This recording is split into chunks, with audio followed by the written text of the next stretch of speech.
Ya, Assalamualaikum warahmatullahi wabarakatuh dan selamat pagi. Jadi untuk hari ini kita akan teruskan dengan topik pembezaan. Okey, topik pembezaan bab 2. Kita lihat yang pertama terlebih dahulu. Perkara yang pertama ini adalah berkenaan dengan had ataupun kita panggil sebagai limitation. Okey, iaitu apa nama ni? Had. Maksud kata had ni adalah sampai mana yang kita boleh capai. Okey. So yang itu kita akan tengok dengan detail di dalam muka surat yang berikutnya. Okey, muka surat 2 ni adalah lebih kepada satu sejarah dan juga apakah kepentingan. Okey, kepentingan nanti yang ini kamu boleh baca sendirilah. Okey. Serta ada kata-kata kunci. Okey. Yang pertama kita akan tengok ni, kata kunci ni merujuk kepada had. Okey, itu perkara pertama yang kita lihat. Lepas tu kita ada terbitan pertama, first derivative. Kemudian kita ada gradient. Okey, gradient ni sama macam yang apa nama ni yang kita dah belajar dalam topik garis lurus. Okey, iaitu kita ada kita ada Y sama dengan MX tambah C. Okey, so gradient tu adalah ni lah yang M ni. Kecerunan. Okey, perkara yang sama, cuma kaedah pengiraan sahaja yang sedikit berbeza. Kalau dalam ni dia guna M sama dengan Y2 tolak Y1 per dengan X2 tolak X1. Okey, tapi kalau dalam topik pembezaan, formula ni dia ubah suai sedikit, maka kita akan dapat sama juga beza Y. Okey, so kita ada beza Y dy. Dia bahagi, so per, beza X. So dx. D itu merujuk kepada perkataan, dalam bahasa Inggeris disebut sebagai differentiation. Panjang sangat ni. Differentiation maksudnya pembezaan. Sebab itu dia guna istilah huruf D. So nombor huruf D kat sini ni merujuk kepada pembezaan. Samalah yang dekat bawah ni pun sama, merujuk kepada perkataan differentiation. Jadi itu adalah untuk kecerunan tangent. Kecerunan tangent adalah M. Sama, perkara yang sama, cuma kaedah pengiraan sahaja yang sedikit berbeza. And then kita ada terbitan kedua, persamaan tangent, persamaan normal, titik pasangan, titik pusingan, kadar perubahan penghampiran, titik pegun dan titik lengkuk balas. Okey, yang itu kita akan lihat dengan lebih lanjut dalam bab-bab yang berikutnya lah. Okey, so hari ini kita akan pergi kepada yang pertama, iaitu dia punya asas, had dan hubungannya dengan pembezaan. Okey, sebagaimana yang cikgu dah explain dalam kelas sebelum ini, okey, sebut kata pembezaan, sebut kata pembezaan. Okey, dia adalah daripada suku kata beza. So maknanya kat sini beza merujuk kepada apa? Okey, merujuk kepada permudahkan ataupun kita panggil tolak. Kalau dalam operasi matematik kita ada tambah, tolak, darab, bahagi kan. So beza ni dia termasuk di bawah apa? Di bawah bahagian tolak. Makna kata tolak, kalau kita ada sesuatu yang banyak, bila kita tolak dia akan jadi sedikit. Okey, so itulah konsep asasnya. Secara ringkasnya lah berkaitan dengan pembezaan. Okey, sebelum kita masuk kepada pembezaan secara detailnya macam mana kaedah pembezaan itu dilakukan, okey, kita kena tengok dulu macam mana kita nak dapatkan had bagi sesuatu bagi sesuatu hubungan, iaitu hubungan kepada suatu fungsi. Okey, kalau kamu tengok di dalam muka surat pengenalan ni, iaitu muka surat 30, kat sini dia ada bagi tahu nilai had untuk suatu fungsi apabila pemboleh ubah menghampiri sifar. Okey, tengok kita tengok dia punya titik ni menghampiri sifar, tapi dia tidak pernah menjadi sifar. Okey, kosong kan? Ini kosong. Kosong berada pada paksi T. Okey, ni yang saya warnakan, dan juga berada pada paksi N. Dua ni. Tapi plotin yang dibuat iaitu yang warna merah ni, tidak pernah menyentuh ataupun tidak pernah berada di atas garisan N ini. dan juga tidak pernah berada pada garisan T. Itu maknanya, okey, maknanya bahawa titik kita tidak pernah menyentuh, maknanya dia hanya menghampiri. Okey, so istilah menghampiri kat sini, kita boleh gunakan ombak. Maknanya dia approximately, dia hanya menghampiri sahaja nilai tersebut. Tapi dia bukan nilai tersebut. So let's say kat sini, dia menghampiri kosong. So maksudnya dia adalah sama dengan kosong.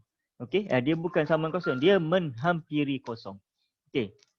So kita nak tengok dengan lebih detail, kita boleh pergi kepada contoh aktiviti yang dia buat ni, aktiviti penerokaan. Okey, kat sini dia bagi satu persamaan.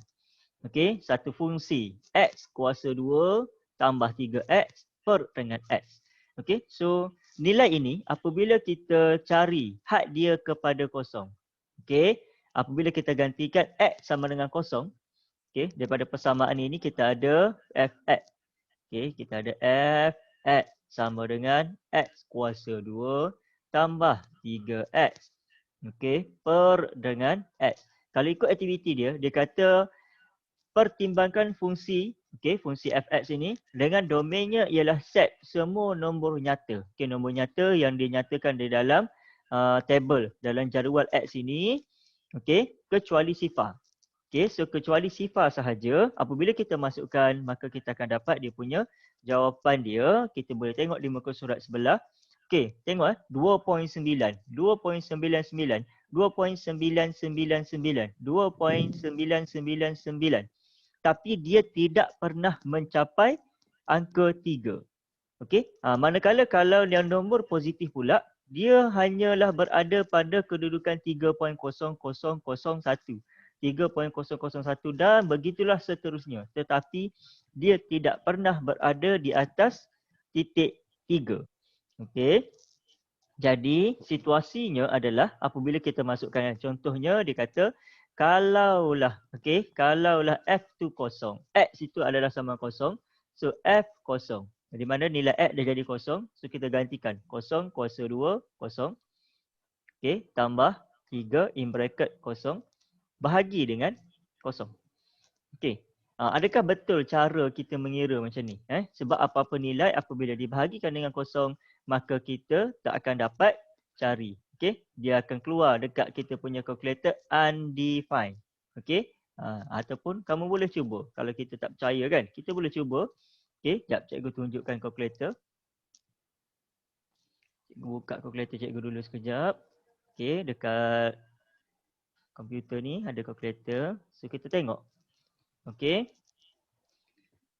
Macam mana? Apabila kita bahagi kepada kosong. So apa yang akan keluar?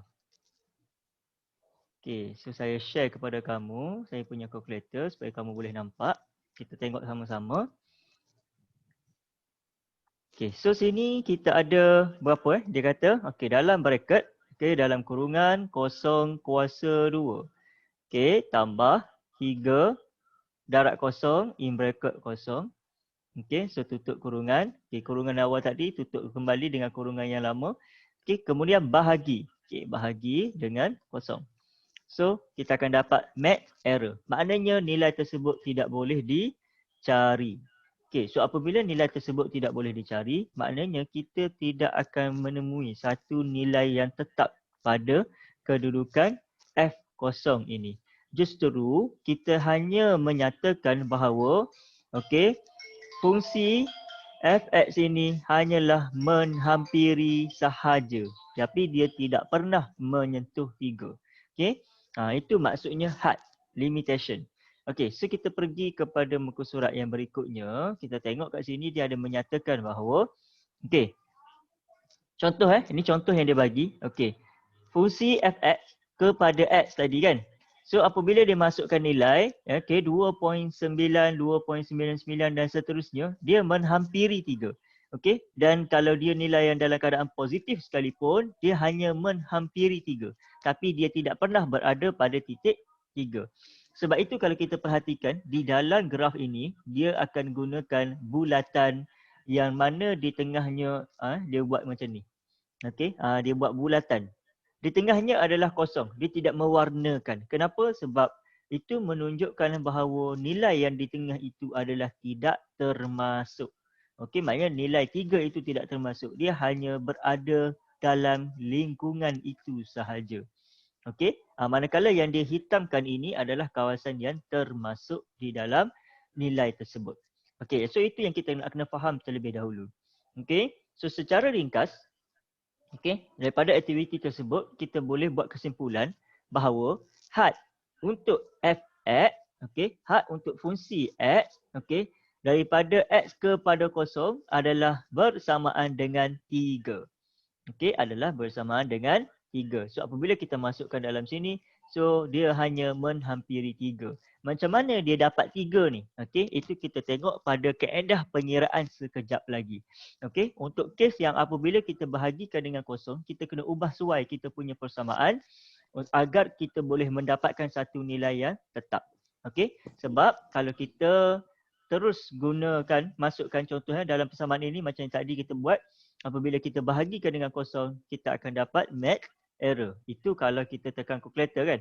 Tapi dari sudut penulisan kita akan tulis undefined. Maksudnya, okey, tidak dapat ditentukan. Okey. Jadi persamaan ini kita kena ubah suai.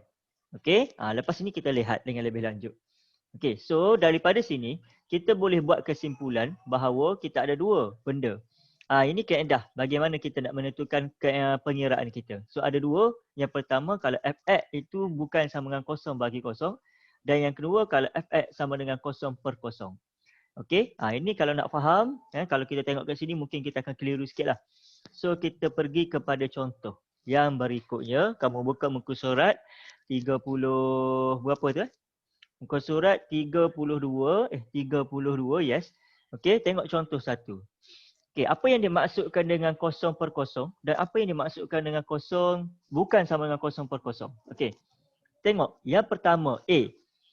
Dia kata had dia adalah x kepada 4.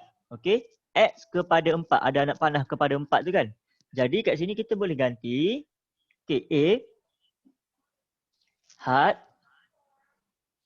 x kepada 4. Okay, so kita nak tengok dia punya limitation dia kat mana. Okay, sini ada x over x tambah 2. Okay, so daripada sini, macam mana cara kita nak gunakan? Okay, apabila kita masukkan, kaedah dia nak tentukan, kita boleh buat macam ni. Okay, yang bahagian bawah ini adalah menjadi penentu. Caranya adalah apabila kita masukkan, okay, kat sini apabila kita masukkan, ambil nilai 4. Okay, 4 tambah 2, dapat berapa? Dapat, okay, 6. So 6 adakah dia sama dengan kosong? Bukan sama dengan kosong. So bila dia bukan sama dengan kosong, maknanya kita boleh menggunakan kaedah, okay, kaedah sebagaimana yang dia tunjukkan, iaitu kita ambil terus nilai 4 gantikan ke dalam x. Okay, maka daripada jawapan ini, kita akan dapat 3 tolak. Okay, x gantikan dengan 4 yang mana dia hanya menghampiri nilai 4. Okay, bahagi dengan 4 tambah 2. So, daripada sini kita akan dapat 3 tolak se-4. So, 3 tolak se-4 sama dengan 2. Per dengan 4 tambah 2, 6. So, 3 tolak 2 sama dengan 1. Jadi, kita akan dapat 1 per 6. So, nilainya adalah 1 per 6. Okay. Yang mana limit untuk had x sama dengan 4 adalah 1 per 6. So limit dia kat situ. Okay. Had dia adalah pada kawasan 1 per 6. Okay. Seterusnya B. B kita tengok pada soalan. Okay, tengok soalan dia. Dia menyatakan bahawa okay, dalam kes yang B ni pula kita tengok apa yang berlaku sekarang ni adalah okay, dia kata had x kepada 1.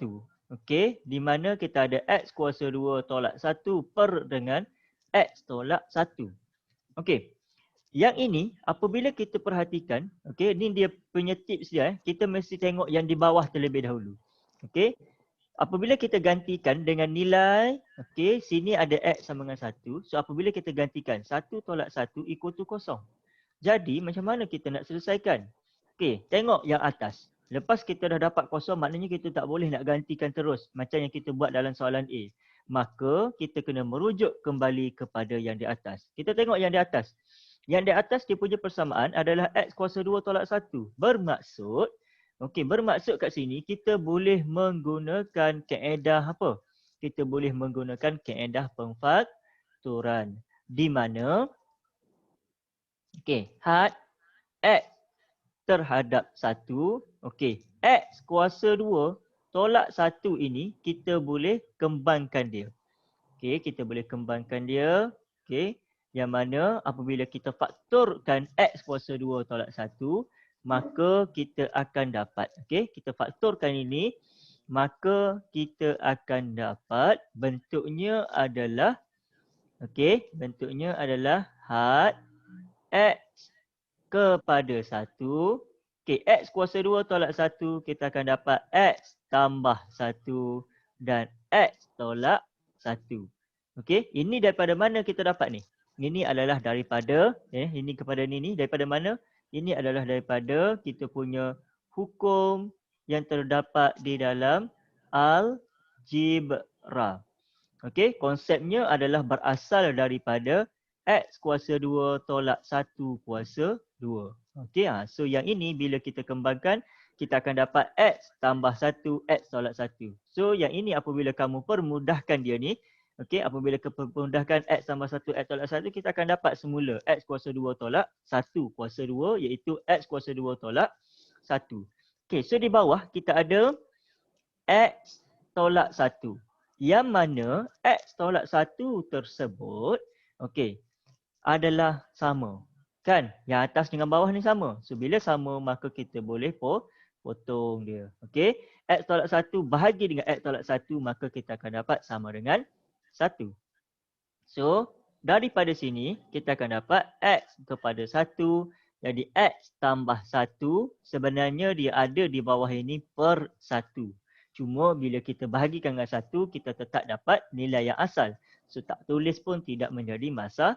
Kalau kita tak tulis yang di bawah ni pun tak jadi masalah. Sebab kita dah sedia maklum nilai tersebut apabila dibahagikan dengan, so saya tulis sebagai dengan warna biru untuk membezakan. Nilai tersebut ni tak payah tulis tak apa. Sebab bahagi dengan 1 tetap dapat 1 kan. So daripada sini kita terus gantikan X sama dengan 1 ni. X kepada 1, so gantikan ke dalam persamaan. Maka kita akan dapat 1 tambah 1 adalah sama dengan 2. So kita punya pengiraan dia bermula daripada atas sampailah ke bawah sini. So ini adalah kaedah yang kedua. Iaitu kaedah pemfaktoran. Tengok tadi kita ada berapa tadi? Nombor 1 adalah penggantian secara langsung.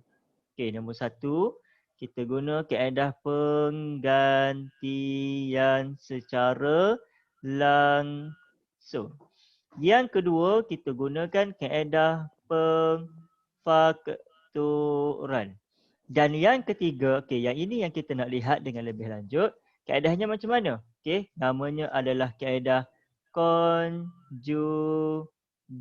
Macam mana eja ni? Sebab kalau tak salah saya, eja yang dalam bahasa Inggeris dia lain sikit. Conjugate. Conjugate. Kalau bahasa Inggeris dia punya nama dia adalah conjugate. Kaedah tu dinamakan sebagai kaedah conjugate. Bila kita nak gunakan kaedah conjugate ini? Kalau penggantian langsung, maknanya nilai yang di bawah tidak sama dengan kosong. Yang kedua, kalau kita punya persamaan itu kita boleh buat pemfaktoran, so kita buat pemfaktoran. Untuk yang ketiga, conjugate kita hanya gunakan apabila nilai yang di bawah ini, nilai yang di bawah ni, X ini adalah secara langsung bersamaan dengan kosong apabila digantikan.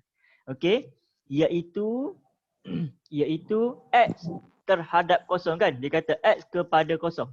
So kalau kita masukkan dalam kita punya persamaan. C.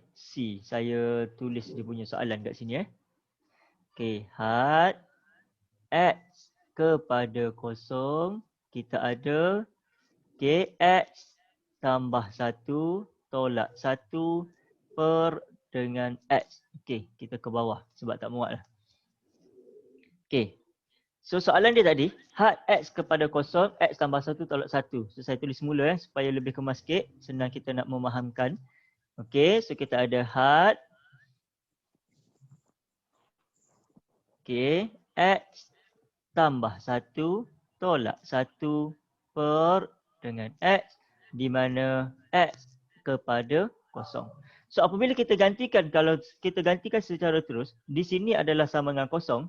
Okey, kalau X ni kita gantikan secara terus jadi sama dengan kosong, maka persamaan kita akan jadi undefined. Maknanya tidak dapat dicari. So sekarang ni macam mana kita nak mengelakkan kes ini? So kita gunakan conjugate. So apakah itu conjugate? Apakah yang dimaksudkan dengan conjugate? Okey, kaedah conjugate ini, okey, kita akan masukkan, okey, had X kepada kosong. Okey, yang ini kita kena kurungkan dia. Okay, kurungkan. Yang pertama, kita ada X tambah 1 per dengan X. Kat sini ada tolak 1 kan? Okey, kemudian kita kena darabkan. Okey, kita kena darabkan.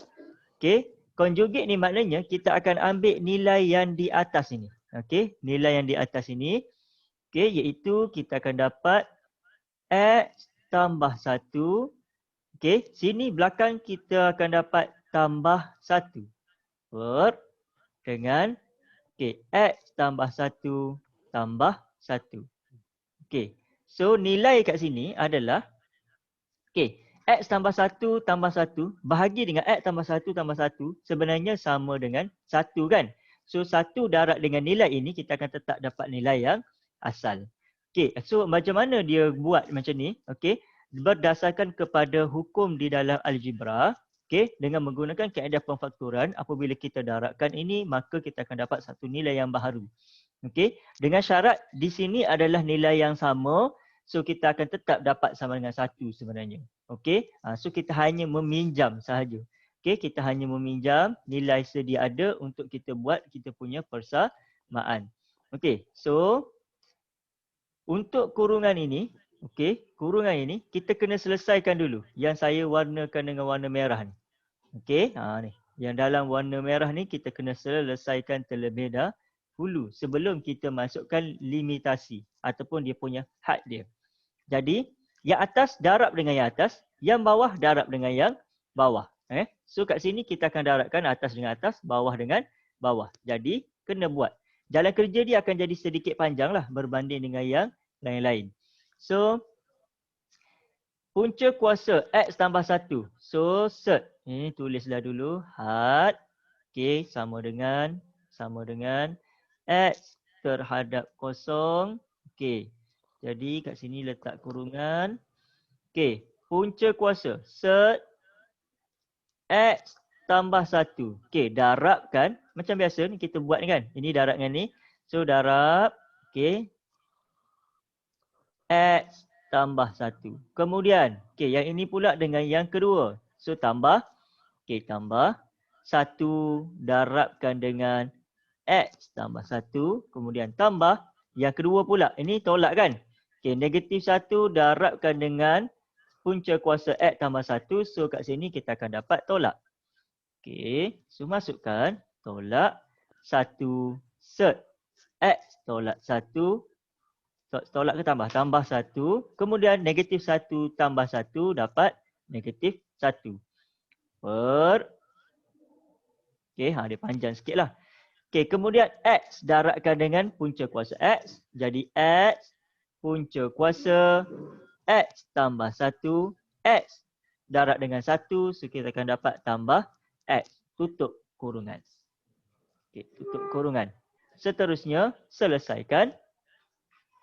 Okey, punca kuasa X tambah 1 darab punca kuasa X tambah 1. So kita akan dapat had X kepada kosong.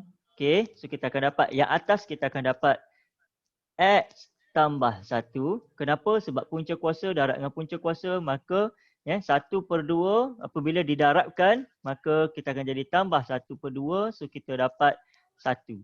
Okey, ini dia punya kuasa dia. Okey, punca kuasa macam ni Set ini adalah bersamaan dengan kuasa 1/2. Okey, sebab itu cikgu dapat X tambah 1. So tambah, okey. Ini 1 in bracket 1 punca kuasa X tambah 1 tolak 1 punca kuasa X tambah 1. So dapat kosong kan? Okey, so dapat kosong. Tolak 1. Okey, per yang di bawah tidak boleh kita ubah suai lagi. So kita kekalkan. Jadi X tambah 1. Okey, tambah X. Okey, kita teruskan. Okey, kemudian barulah kita boleh gantikan. Okey, sekarang ni kita dah boleh gantikan ke belum? Okey, apabila kita dapat macam ni, okey, so kita tengok adakah kita dah boleh gantikan ataupun belum. Okey, kat sini masih lagi boleh diselesaikan yang atas kan? Maksud selesaikan terlebih dahulu. Okey, selesaikan lebih dahulu sebab masih boleh diselesaikan. So X kepada kosong. So ini X tambah 1 tolak 1. So yang tinggal di atas hanyalah X. So yang di bawah kita akan dapat X tadi kat bawah ni kan. Okay. X punca kuasa X tambah 1 tambah X. Okay. Boleh permudahkan ke tidak? Boleh. Sebab X dengan X ni kat sini kita ada X, kat sini kita ada X, dekat atas pun kita ada X. Maka kita boleh selesaikan. Okay, bila kita permudahkan maka kita akan dapat had X kepada kosong. Sini akan jadi 1 sebab kita dah permudahkan. So 1 set X tambah 1. Yang mana 1 ini kalau kita tidak tulis pun tidak menjadi masalah. So saya tulis dengan warna biru supaya kita tahu bahawa nilai tersebut adalah kalau tidak tulis tidak menjadi masalah.